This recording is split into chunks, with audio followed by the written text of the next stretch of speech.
তারেক জিয়াকে বলতে হবে সে কেন প্রক্লেমেশন ডিনাই করলো, সে কেন ঘোষণাপত্র অস্বীকার করলো, কেন সে ইউনুসকে বললো নো টু প্রক্লেমেশন, সে কেন ইউনুসকে ফোন করে বললো যে প্রক্লেমেশন সে চায় না। তারেক জিয়াকে বলতে হবে the reason, the cause, the because, সে কেন প্রক্লেমেশনটাকে ব্যর্থ করে দিল, বিপ্লব ব্যর্থ করলো, ঘোষণাপত্র ব্যর্থ করলো, স্বীকৃতিপত্র ব্যর্থ করলো, অনুষ্ঠান ব্যর্থ করলো, কেন সে বেঁকে বসলো কই মাসে পাথরে কাটার মতো, কি কারণে সে সেদিন না বলল, সে কেন বিপ্লবের ঘোষণাপত্রে অনাস্থা দিল, আমি জানতে চাই।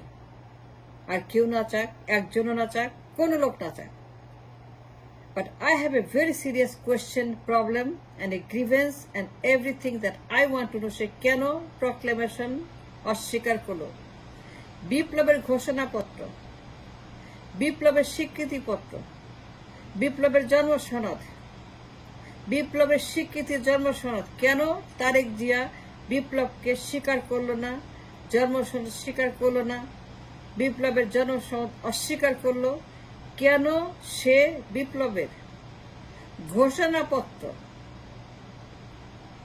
স্বীকৃতির জন্ম সনদ, যারা আহত নিহত, যারা পঙ্গু, যারা মার্টার, যারা ত্যাগ স্বীকার করে এই দেশকে স্বাধীন করার জন্য জীবন দিয়েছে, অঙ্গ দিয়েছে, প্রত্যঙ্গ দিয়েছে, তাদের পরিবারকে নিঃস্ব করেছে, এতিম করেছে, পরিবারকে চিরদিনের জন্য।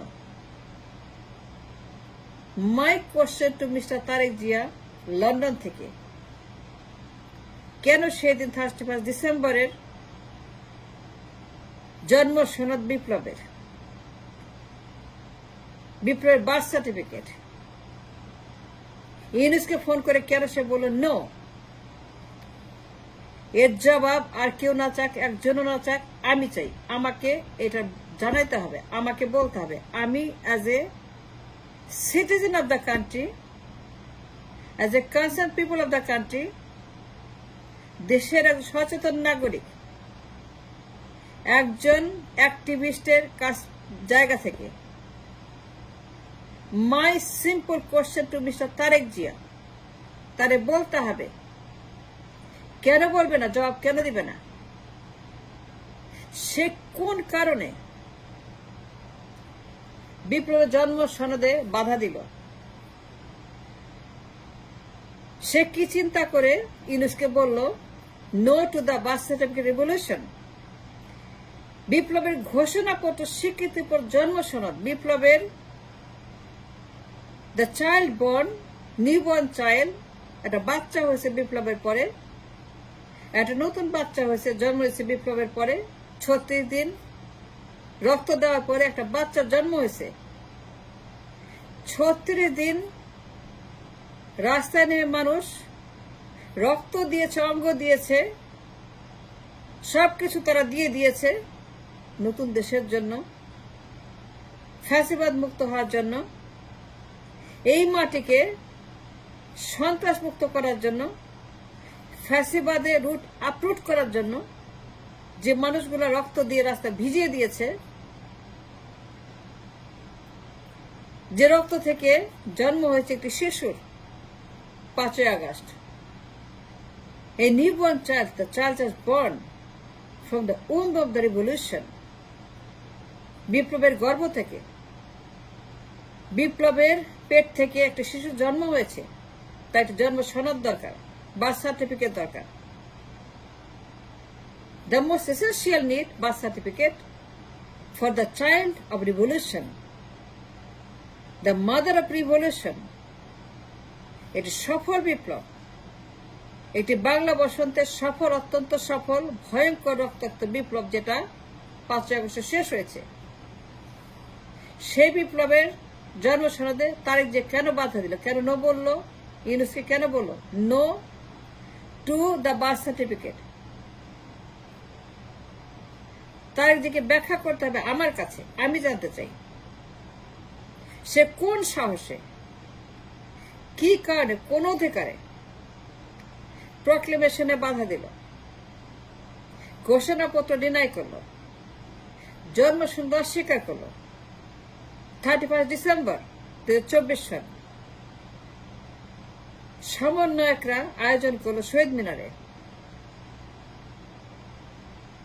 এটি অত্যন্ত গুরুত্বপূর্ণ যুগান্তকারী ঐতিহাসিক সম্মেলন, ঐতিহাসিক একটি অনুষ্ঠান।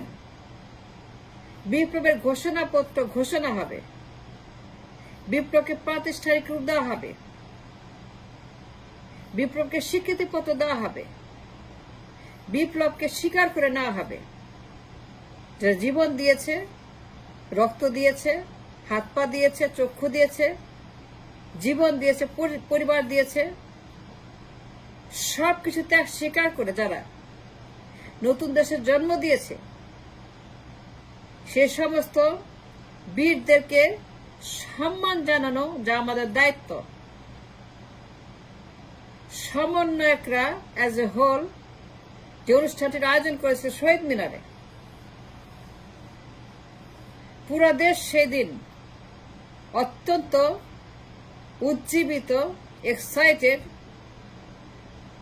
সারা দেশ সেদিন বিপ্লবের আনন্দে মুখরিত, বিপ্লবের সঙ্গীতে সারা দেশ সেদিন আনন্দে তারা কাঁপছিল, খুশিতে যে বিপ্লব আজকে স্বীকৃতি পাবে, এরপরে বিপ্লবী সরকার গঠন হবে, বিপ্লবের সরকার দেশটাকে রক্ষা করবে from the hands of the enemy inside the outside the country. বিপ্লবের সরকার গঠন হবে এবং সেই সরকার, বিপ্লবের সরকার, এই দেশকে সকল শত্রু হাত থেকে রক্ষা করবে। মিনিমাম 5 বছরের জন্য বিপ্লবের সরকার এই দেশে থাকবে, মিনিমাম 5 বছর এই দেশে সরকার এই দেশটাকে রক্ষা করার জন্য। বিপ্লব পরবর্তী সিকিউরিটির জন্য যে বিপ্লব সরকার প্রয়োজন, 5 বছরের জন্য বিপ্লব সরকার is mandatory for our country. অন্তত 5টা বছর বিপ্লবের সরকার was so important for the formation of the revolutionary government followed by revolution 5ই আগস্ট। অন্তত 5 বছরের জন্য যে সরকার ছিল ম্যান্ডেটরি, ঘোষণাপত্রের পরে বিপ্লব সরকার ঘোষণা হবে বিপ্লব সিকিউর করার জন্য, বিপ্লব সন্তানকে জন্মসনদ দেওয়ার জন্য, বিপ্লব সরকারকে প্রাতিষ্ঠানিক রূপ দেওয়ার জন্য যে বন্দোবস্ত প্রয়োজন। সমস্ত আয়োজন সম্পন্ন হয়েছে শহীদ মিনারে। সারা দেশ আনন্দে ভাসছে, বিপ্লবের সরকার হবে, জন্মসনদ হবে, বিপ্লব প্রাতিষ্ঠানিক রূপ পাবে এবং আমরা স্বাধীন থাকব অনন্তকাল, কিয়ামত পর্যন্ত। আমাদের সেই বারাবাদা ছায় দিল তারেক জিয়া। প্রক্লেমেশন অস্বীকার করে ইউনেস্কো বলে নো। তার এক কথায় বিপ্লব খুন হয়ে গেল, ব্যর্থ হলো, বিপ্লব নিহত হলো, বিপ্লব ওয়াজ ডিনাইড। তার এক কথায় বিপ্লব মারা গেল। এই বিপ্লবকে সে খেয়ে ফেলল। The child born, the newborn child of the revolution, সে হত্যা করলো 31 ডিসেম্বর তারিখে। এই নবজন্ম শিশু 36 দিন পরে একটি new child born out of the um of 36 বিপ্লব, তারেক যে সেটাকে খুন করলো, হত্যা করলো, মেরে ফেললো। That's not the question. That's what I want to know. আমার প্রশ্ন তারেক যে কেন প্রক্লেমেশনে অনাস্থা জ্ঞাপন করলো, ইউনেস্কো না বললো, কেন বিপ্লবকে অস্বীকার করলো, ঘোষণাপত্র অস্বীকার করলো, জন্মসনদ অস্বীকার করলো, স্বীকৃতিপত্রকে সে নো বললো, কেন? ওয়াই? কেন সেই কাজটা করলো? এইটা তাদেরকে বলতে হবে। নাইলে পরে এই দেশের মানুষ একদিন না একদিন, এই দেশের মানুষ তার জিহ্বা কেড়ে নেবে তার মুখ থেকে। তার জিহ্বা বলে কিছু থাকবে না। এই দেশের মানুষ প্রতিশোধ নেবে একদিন তার এই অন্যায়ের, তার দেশদ্রোহিতা, তার সন্ত্রাসী আক্রমণের। এই তারেক জিয়া সেই দিন যে অন্যায় করেছে, 31 ডিসেম্বরে বিপ্লবটাকে বাতিল করে, বিপ্লবকে অস্বীকার করে, প্রক্লেমেশনকে নো বলে তারেক জিয়া, এই সন্ত্রাসী, এই মুনাফেক, এই মির্জাফর, এই ফেরাউন যে অন্যায় করেছে জাতির উপরে, আমি জানতে চাই why did he do that? Why?